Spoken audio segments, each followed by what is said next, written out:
توكلنا على الله ولا حول ولا قوة إلا بالله.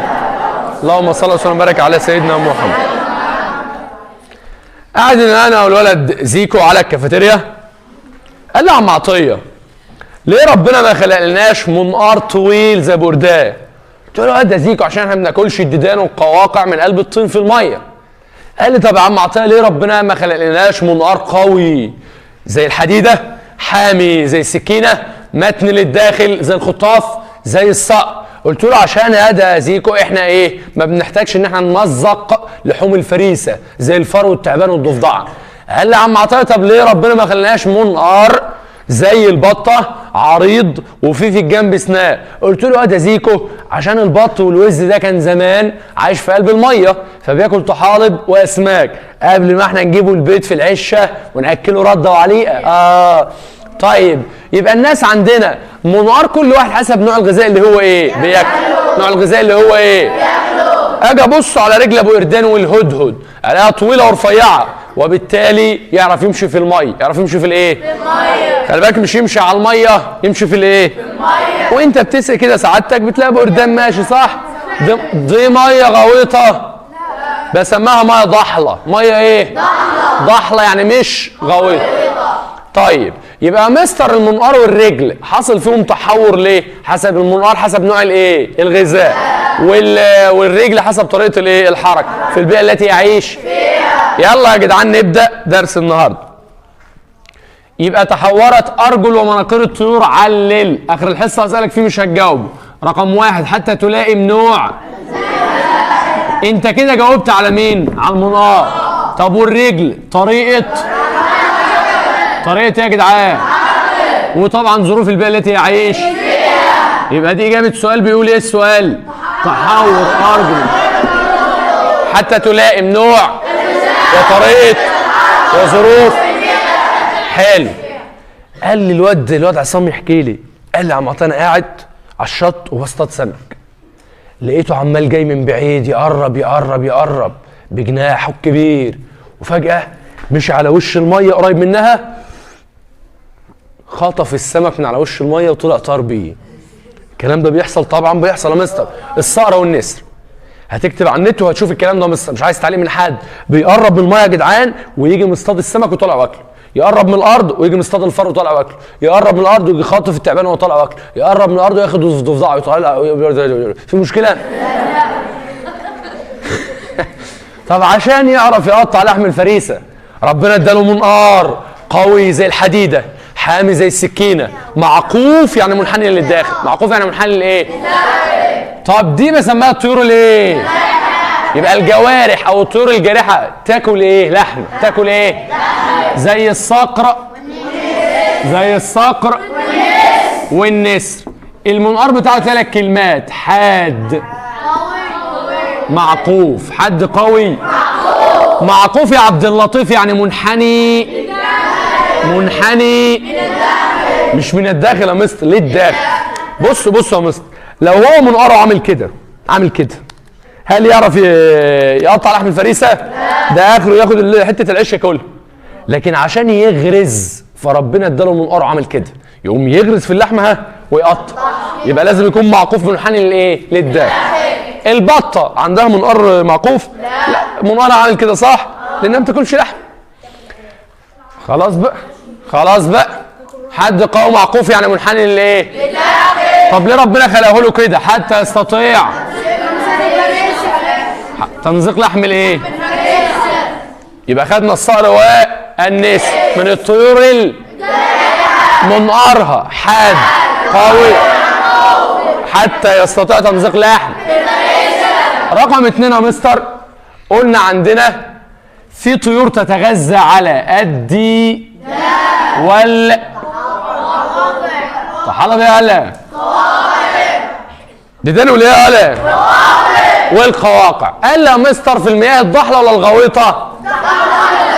المياه الضحله. المياه الايه؟ الضحله. ها خدها مظهر بس سيبها زي ما هي. المياه ايه يا اولاد؟ زي مين يا جدعان؟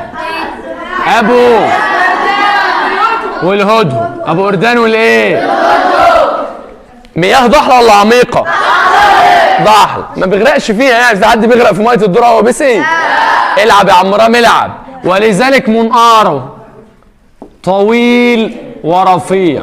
طويل ورفيع ليه؟ عشان يعرف يصطاد الايه؟ الديدان والقواقع. يبقى الالتقاط الديدان والايه؟ الالتقاط الديدان والايه؟ الديدان والقواقع. طيب ده سمس كده. طيبة يا استاذ طيبة. ايش؟ المنقار يا جدعان اسمع بقى الكلام، عريض ولا رفيع؟ عريض. اسنانه من قدام ولا من الجنب؟ يبقى عريضة مسننة من الجنب. عريضة مسننة من ايه؟ يبقى زي البط ليه؟ لان كان عايش قبل كده في الايه؟ في الميه، فكان بياكل طحالب وايه؟ واسماك قبل ما نجيبه نحطه في العشه وياكل ايه؟ ردوا عليه ورق الخاص. ردوا عليه ورق الايه؟ اهو. افتحي بقك، افتحي بقك. يبقى الناس عندنا ها، قرب ايديك كده ما تخافش. ها شفت اسنانها؟ اقطع هذا يا سيف. ها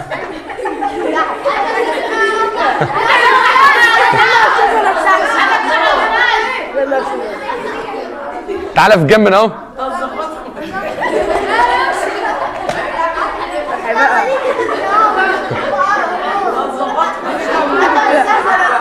اهو السنان في الجنب يا جدعان. بالراحه يالا، بالراحه يالا. السنان في الجنب. لا لا في الجنب اهي. بس خلاص خلاص. افتح. خد يا يوسف راحه لا تموت. حرمتكم من حاجه يا اولاد؟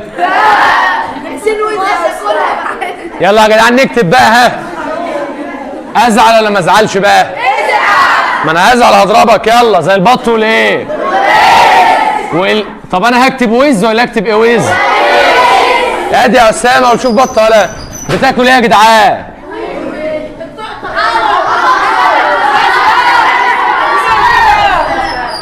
طحالب والايه؟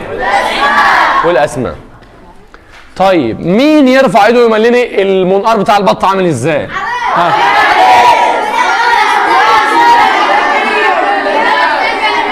عريضة مسننة من الايه؟ من الجانب او من الاجناب يعني. طيب هي دلوقتي الاكل بتاعها في الميه صح؟ عايزه تاخد الاكل من غير الميه صح؟ ده اسمه عمليه ترشيح. اسمه عمليه ايه؟ يعني يا مستر دلوقتي عشان تفهم يا عم سعد، انت لما بتعمل حلبه مش بتصب في المصفى؟ المصفى دي بترشح، يعني بتنزل الميه وتحجز مين؟ الحلب. هو بقى البط اسنانه كده عارضه من الجنب عشان ياخد الاكل وصف الميه تقع تاني. صف الميه تقع ايه؟ طب اكتب دي ازاي؟ حتى يستطيع ترشيح. حتى يستطيع ايه؟ الطعام من الايه؟ حتى يستطيع ترشيح الطعام من؟ يعني ياخد الطحالب والميه تقع تاني في زي ما هي. طب يا عم نادر احنا كده اتكلمنا على المنقار، نخش على ايه يا جدعان؟ على الرجول. نخش على ايه؟ قال لي تحور الارجل. الواد كريم سالني سؤال حلو، قال لي عم عطيه عندنا السمك احنا لما بنيجي نمسكه في قلب وهو في الميه كده نحطه في حله ميه، بتيجي نمسك السمك بيزحلق وينزل من ايدك صح؟ طب دلوقتي انت بتقول ان الصقر او النسر بيجي على وش الميه ويجي واخد السمك وطالع بقى لفوق. هو النسر ده عايش في الارض ولا في الجو؟ طب ليه ما بتقعش منه؟ قال لي يا مستر لو انا جبت لك على ايدك من هنا من قدام مسامير، شفت الخطاف؟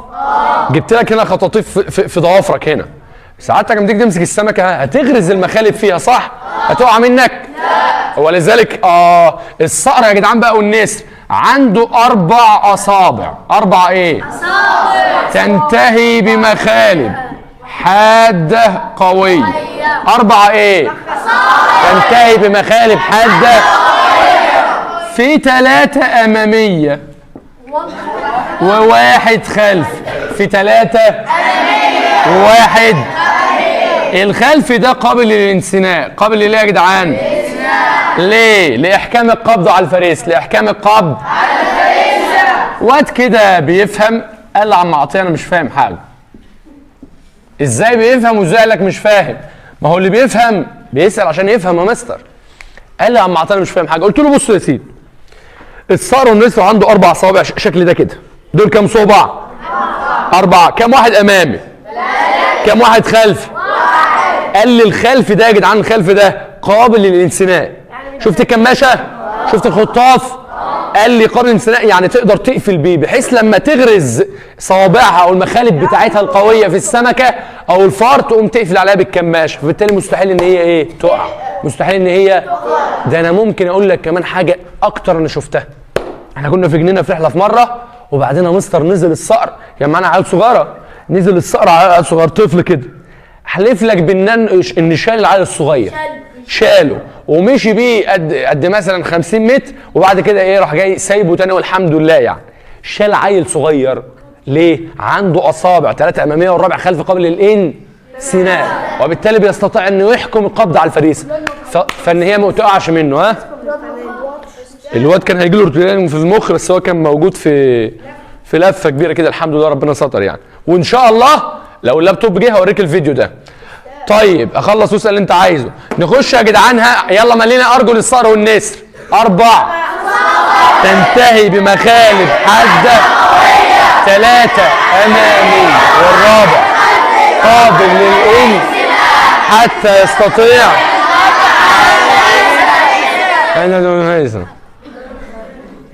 طيب نخش على رجل ابو قردان. يا جدعان ابو قردان ده هيمشي في الميه صح؟ هيقعد كل شويه يشمر؟ لا. فربنا اداله رجول طويله ورفيعه. طول وايه؟ ورفيعه. شوف عامله زي العصا كده صح؟ يبقى رجليها يا جدعان طويله وايه؟ ورفيعه. طيب بتنتهي باصابع برضه طويله ورفيعه. ايه؟ رفيعه ودقيقه. العب يا زاهي. تنتهي يا جدعان باصابع ايه؟ ممكن تقابلك كلمة رفيعة مكتوبة كده دقيقة. ممكن بدل ما يقول لك رفيعة يقول لك ايه؟ دقيقة. دقيقة يعني رفيعة. طيب ليه؟ عشان يعرف يمشي في وجود مين؟ يبقى حتى يستطيع المشي في وجود مين؟ حتى يستطيع المشي في وجود. يبقى تاني يا مستر، رجل ابو قردان ومين؟ والهد. ابو قردان ومين؟ اوصفها. طويلة تنتهي بأصابع دقيقة عشان تعرف تمشي في وجود مين؟ ايه؟ يد على المية يا لا، هو ساحر يا لا، في المية، في مية انت بتسقي الذرة، شوية المية دول هيعملوا له حاجة؟ ده مين ده؟ هو بط يا لا؟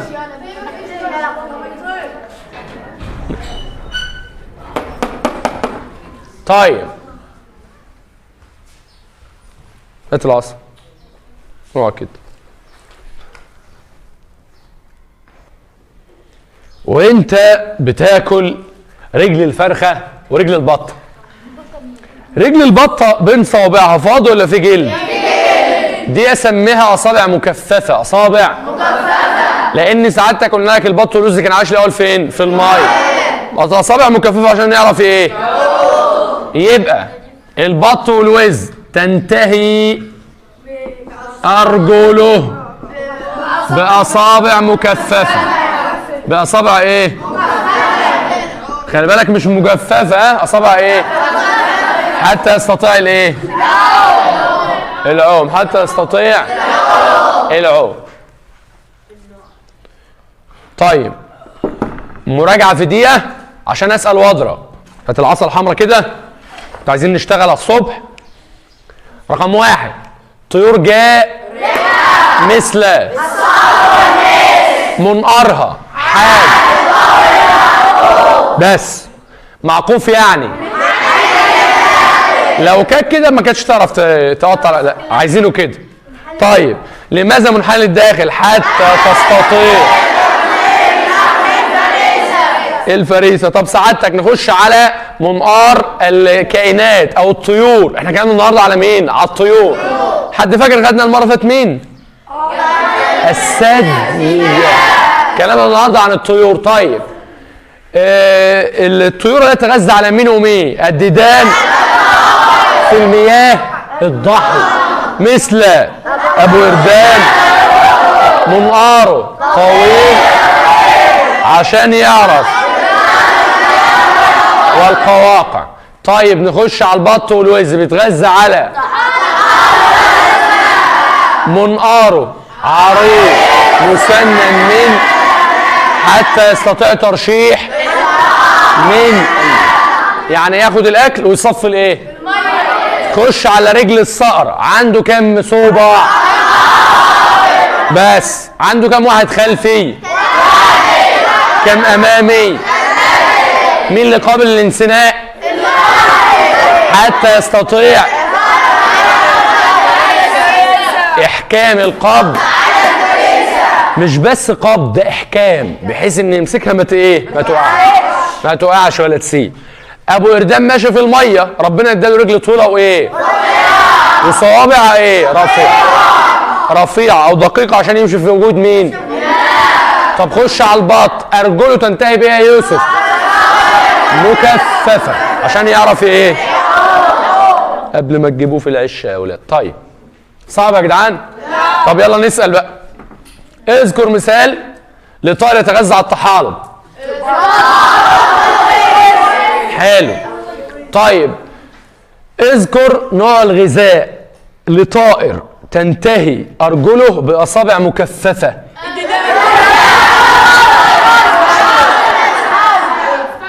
طحالب والايه؟ اسماك بخيل عليك. طيب اذكر تحور الارجل في الطائر الذي يتغذى على اللحوم.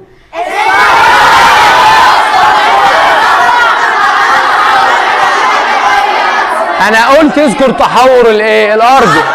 يبقى تقول لي عنده 4 اصابع تنتهي بمخالب حاده قويه، 3 اماميه والرابع قابل للانس. طيب كفايه. لما اقول لك اذكر مثال لطائر منقاره علو رفيع. طيب اذكر نوع الغذاء لطائر رجليه فيها خطاف. اللحوم. الاجابه اهي. انت مركز، انا بقول اذكر نوع الغذاء مش هو مين. طب ماذا يحدث مستر حسين اذا لم تكن اصابع البطه مكثفه؟ كل ده حسين. طب مستر يوسف ماذا يحدث اذا لم يكن الاصبع الخلفي قابل للانثناء؟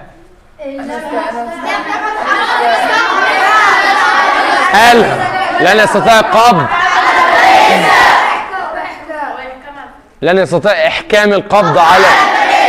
ماذا يحدث مستر رياض اذا لم تكن اذا لم يكن منقار الهدهد طوله رفيع؟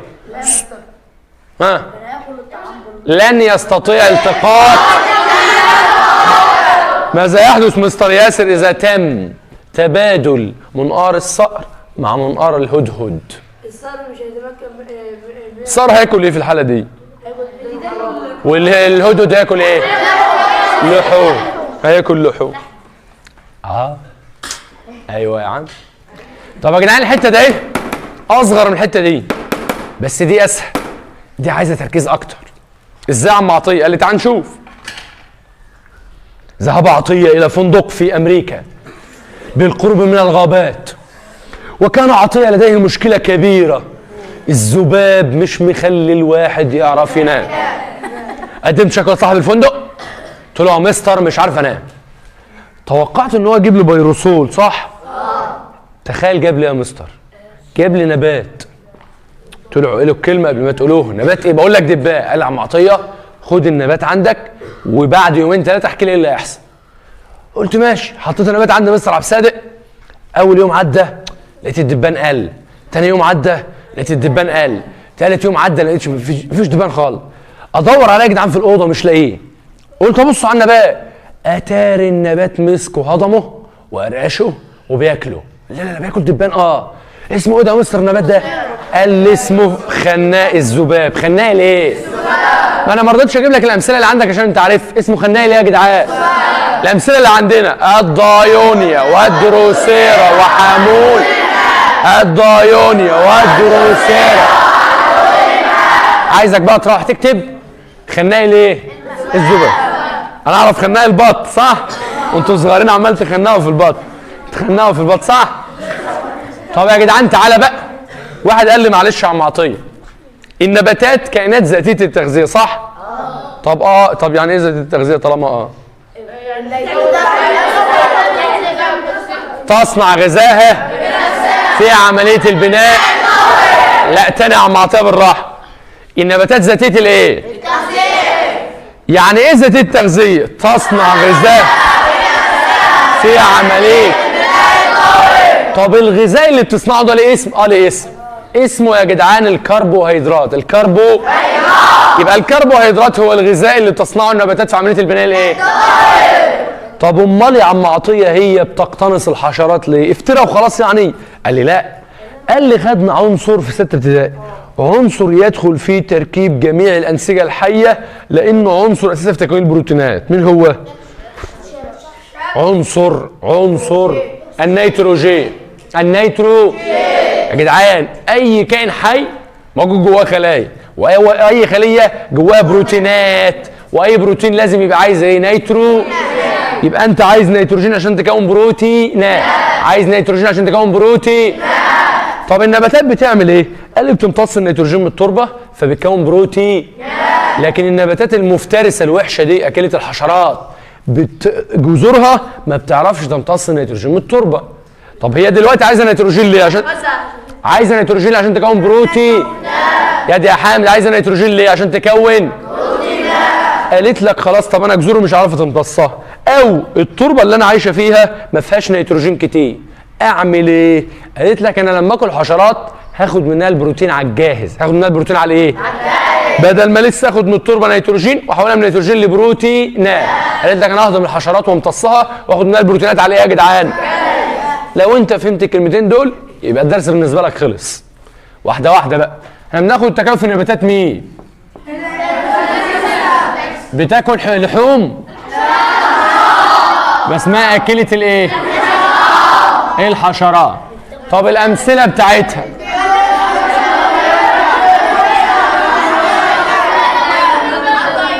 انا مش في فرح اخوي.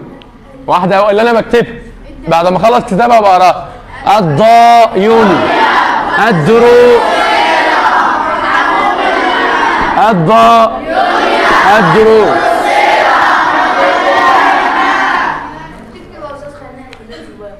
لا ده مش في المنهج يا حبيبي. اللي في المنهج بس اللي بكتبه على السبوره. في كائن في دول عامل كده، ورقه عامل كده، دبانه تقف تيجي ايه؟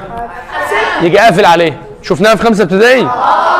معلش عطيه غير برضه، معلش الناس اللي كانت معاه شفنا الكلام ده على اللابتوب، وان شاء الله لو اللابتوب جه النهارده هنشوف، يا رب يبعته بس. يبقى النباتات ايه يا جدعان؟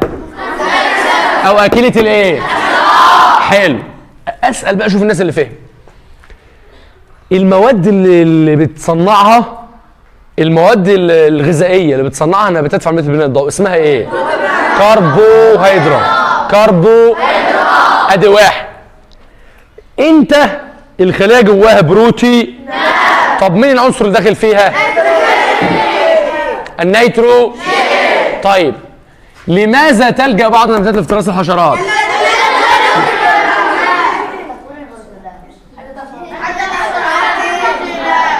حتى تحصل على البروتين من الحشرات صح؟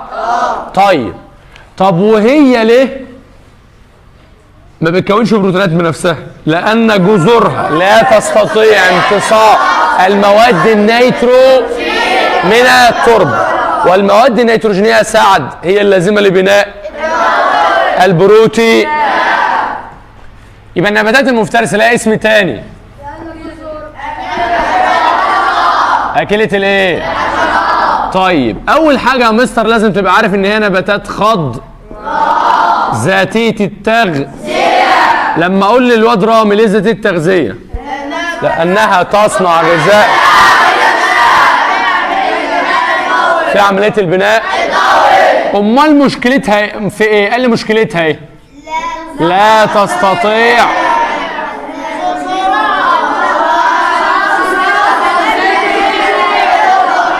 لا تستطيع جذورها امتصاص المواد الايه؟ طب وهي سعادتك عايزه مواد نيتروجينيه ليه؟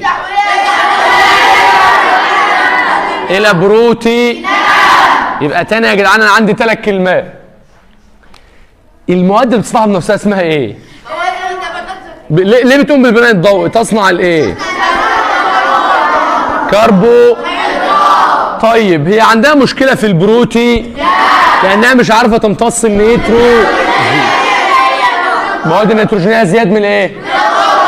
من التربه. بتفترس حشرات ليه؟ عشان تاخد البروتينات على الجاهز. تاخد البروتينات على ايه؟ طب ليه؟ لأن جذورها لا تستطيع امتصاص المواد النيتروجين من التربة. بس كده، بس كده. طب ايه التحور؟ قال لي تحورت بعض الأجزاء في أوراقها. بعض الأجزاء في ايه يا جدعان؟ طب ليه يا عصام يا أخويا؟ حتى تقتنص الحشرات، حتى تستطيع اقتناص الايه؟ ده هو اسمه ايه يا جدعان؟ اسمه التحور. التحور اللي حصل في الايه؟ في الورق، عشان تعرف تصطاد الايه؟ في ورق عامل كده، تيجي داخله الدبانه تيجي قافل عليه. في نبات تاني لا، عامل شبه، شفت ام 44؟ عامل زيه كده، بس ايه بقى؟ بيفرز ماده لزجه زي الصمغ. يقوم سعادتك الدبان لما تقف يفرز الماده دي تلزق فيها. كانك دوست بايدك، مش ايدك لما بتيجي على الصمغ بتبقى صعبه اما تشيلها، لكن الدبانه الصغيره دي ما بتعرفش بقى تطلع من الصمغ ده، فبالتالي يجي هو لافف عليها ويجي هاضمها واخد منها المواد مين؟ البروتينيه. مواد مين؟ لان جذوره مش عارفه تمتص مين؟ المواد النيتروجينيه. ومع ذلك هو بيعمل البناء الايه؟ وبكون المواد مين؟ الكربوهيدراتيه. الكربو. يبقى النباتات المفترسه بتقوم بالبناء لتكوين المواد الكربو، هي هو ده الغذاء بتاعها. لكن بتقتنص الحشرات للحصول على المواد مين؟ يا جدعان هي لسه هتاخد نيتروجين؟ هي اما تهضم الحشرات بتاخد بروتينات على الايه؟ على الجهاز. النيتروجين موجود فين؟ طب انا اما اكل الدبان رحت على التربه ولا خدت بروتينات على الجهاز؟ ما هو اللي بياكل نيتروجين، اللي بتاخد نيتروجين من التربه بتحولها لبروتين. طب اي كائن حي قلنا جواه اصلا بروتينات، كده كده هو جواه ايه؟ بروتينات. يبقى انا لما اهضم الحشرات اخد منها بروتينات على الايه؟ على الجهاز. طيب اول حاجه صح وغلط. النباتات المفترسه يا مستر هل هي ذاتيه التغذيه؟ علل. ها؟ تصنع غذائها بنفسها. يبقى طالما بتعمل غذائها بنفسها تبقى ذاتيه الايه؟ لكنها عندها مشكله بس في البروتينات، فبتصطاد مين؟ الحشرات. يبقى مستر زايد، ها؟ النباتات المفترسه ذاتيه التغذيه ليه؟ بنفسها في عمليه البناء الضوئي. طب يا جدعان منقار الورق بتاعها ده اللي بيصطاد الحشرات تكيف ايه؟ تركيبي. تكيف. بص يا مستر، ما انا هقول لك اهو. الورق شكله ثابت ولا متغير؟ ثابت. من بره ولا من جوه؟ يبقى تكيف ايه؟ تركيب. يبقى الورق بتاعه تكيف ايه؟ لكن الاجزاء اللي جوه جسمها اللي بتخليها تقدر تقفل وتفتح هو ده الوظيفه، بس ده مش علينا يعني. ايه؟ طلع الماده اللي بتلزق الجسم. شكل الورق احنا بنتكلم هنا تحورت اجزاء من ايه؟ لتقتنص مين؟ دي ماده ايه؟ دي تكيف ايه؟ تركيب. لكن افراز الماده اللازجه تكيف ايه يا ريان؟ ودي مش موجوده في الكتاب. اخر سؤال هاخده عشان الوقت. اما بتتشال من الارض بتموت ولا بتبقى لسه عايشه؟ هي مين دي؟ هو في كائن هيخليه عايش وهو متشال؟ الجذور ما انت قلت في الفندق. ما هو جايبها لي قد في قصرية الله يعرفك. جايبها لي في طاجن يعني ما في قصرية. طيب قصرية زرع يا جدعان مش اللي في بالكم لا. طيب فهمنا؟ طب يلا نسأل. بس في السعر ابوي باكله. لا اسال بقى، اسال انا بقى. في سؤال صحيح، في سؤال ب10 جنيه. النباتات المفترسة ذاتية التغذية نقط وغير ذاتية التغذية نقط. ذاتية التغذية بتعمل غذاء نفسية، يعني مثلا بنضف، وغير ذاتية التغذية ما بتعرفش تمتص إجابة كلمتين، كلمة هنا وكلمة هنا. ذاتية التغذية إيه؟ حشرات وغير زي كربوهيدراتية. لا البروتينية. البروتينية. ماشي نديله 10 جنيه كمان يا شغلانة. ذاتية التغذية الكربوهيدراتية وغير ذاتية التغذية البروتينية. بروتينية ماشي، البروتينات ماشي. يعني بتقدر تكون كربوهيدرات بس ما تقدرش تكون ايه؟ بروتينات. يعني هذا اديك بالحمار يا معفن. طيب قول له يا احمد، تقوم النباتات اكله الحشرات بعمليه البناء الضوئي الحصول على المواد، بينما تقتنص الحشرات الحصول على المواد لان جذورها لا تستطيع امتصاص المواد. بس ده اصعب سؤال في الحته دي. طيب تعالى بقى بسم الله. بصوا يا جدعان، هات العصا. اشاور يبقى ما حدش يتكلم غيرهم. انا همشي دور دور، في مشكله؟ ما تشغلش بالك غير لما الدور يجي عليه. يلا يا مستر بسم الله. الاول، تقوم النباتات اكله الحشرات بعمليه البناء الضوئي لتصنيع المواد كربوهيدراتيه بينما تقتنص الحشرات الحصول على المواد البروتينيه. العب يا حسني اقعد لف حواليك قوي يا اخويا. يلا يا مستر. ها، من امثله النباتات المفترسه؟ طيور. انت معاهم ماشي. طيب نخش على اختر يا جدعان. منقار عيله عندها منقار حد قوي معقوف. انت بتتكلم ليه؟ يا ما انتوا خدتوا دوركم يالا. خفوا البطاطس. الطيور الايه؟ طب هو مديني اختيارات: جوارح، بط، ابو قردان، الهدهد. طيب ها، يتشابه منقار نقط مع الهدهد. ابو قردان. بس كده. اللي بعد، عدد الاصابع الخلفيه في الصقر 1. ايوه ده عصام فوق كده. تحورت بعض اجزاء الاوراق في النباتات المفترسه للحصول على المواد البروتينيه. طيب ولا الدهنيه؟ افتراس بعض الحشرات مثال للتكيف طيب مين؟ ارفعوا ايديك. طيب اسمع يا سيدي، اذكر مثال لطائر جارح. اللي بعده، اذكر مثال لطائر يتغذى على الطحالب.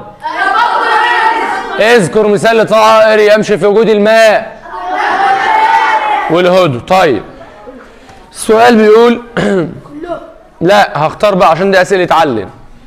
مستر فكري، تستطيع النباتات المفترسه تكوين الكربوهيدرات ولا تستطيع تكوين البروتينات؟ علي. لا، لانها تقوم بعمليه البناء الضوئي، لانها لا تستطيع امتصاص المواد النيتروجينيه من التربه. اديني وشك يالا.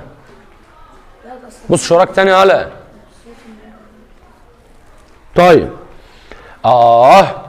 قلت لكم هسأل ومحدش هيجاوب، وتعال نشوف انا عندي حق ولا غلطان. فهيم، علل. تحورت ارجل ومناقير الطيور. شوفوا له ولا النصاب. ماشي يعني لفت فوقي صح؟ ادي الاقيهم انت. يبقى حتى تلائم نوع الغذاء وطريقه. ماشي.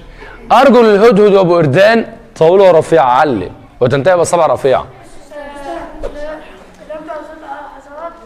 ها، تستطيع في وجود يا ساحر يا ده يا رام. لا البط والوز رجليه مكففه. ليه يا مؤمن؟ ليه رجليه تنتهي باصابع مكففه؟ ده رافع ايده. تعال نضرب. تعال نضرب يا ولد. ها، تفهموش يعني؟ ها، عشان تعرف تعوم. عشان تعرف تعوم. امال ليه يا كريم عندها منقار عريض ومسنن من الاجناب؟ ترشيح. ما عشان تاكل الطحالب من قلب الميه دي اسمها ايه؟ طيب ايه؟ عادي، هي الميه فيها صعوبه، المشكله انها تاخد الاكل من غير الميه.